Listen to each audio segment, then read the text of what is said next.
శ్రీకాకుళం జిల్లా మెలియాపుట్టి మండలం ఆంధ్రప్రదేశ్ రాష్ట్ర ప్రభుత్వం ప్రతిష్టాత్మకంగా చేపట్టిన యూనిఫైడ్ ఫ్యామిలీ సర్వే 2025 డిసెంబర్ 15 నుంచి జనవరి 12 వరకు రాష్ట్ర వ్యాప్తంగా నిర్వహించనున్నట్లు అధికారులు తెలిపారు. ఈ సర్వే ద్వారా ప్రతి కుటుంబానికి సంబంధించిన సామాజిక, ఆర్థిక, విద్యా, ఉపాధి వివరాలను సమగ్రంగా సేకరించనున్నారు. ప్రభుత్వం నియమించిన సర్వే సిబ్బంది ఇంటింటికి వెళ్లి మొబైల్ యాప్ ద్వారా సర్వే నిర్వహిస్తారు.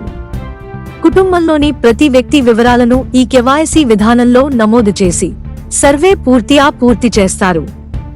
ఈ డేటా భవిష్యత్తులో ప్రభుత్వ పథకాలు, సేవల అమలుకు కీలకంగా ఉపయోగపడనుంది. ఈ సర్వే ద్వారా ప్రతి కుటుంబానికి హౌస్ హోల్డ్ మ్యాపింగ్ అప్డేట్ చేయడం, అన్ని శాఖలకు ఉపయోగపడే డేటాను ఒకే చోట సమీకరించడం, ప్రతి ఇంటికి ఫ్యామిలీ బెనిఫిట్ కార్డ్ జారీ చేయడం, భవిష్యత్ ప్రభుత్వ పథకాలు, సేవలు ఈ కార్డు ద్వారానే అందించడం వంటి ప్రయోజనాలు కలుగుతాయని అధికారులు వివరించారు.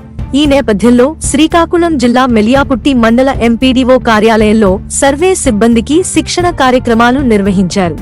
ఈ శిక్షణలో MPDO Narasimha Prasad Pandit, MEO S Devendra, సచివాలయ సిబ్బంది పాల్గొన్నారు. రేపటి నుండి గ్రామాలలో ఇంటింటికి వెళ్లి సర్వే నిర్వహించేందుకు సిబ్బందికి పూర్తి స్థాయిలో శిక్షణ అందించారు. సర్వే త్వరగా పూర్తయ్యేందుకు ప్రజలు ముందుగానే కుటుంబ సభ్యుల ఆధార్, విద్య, ఉపాధి తదితర వివరాలు సిద్ధంగా ఉంచుకోవాలని అధికారులు కోరారు.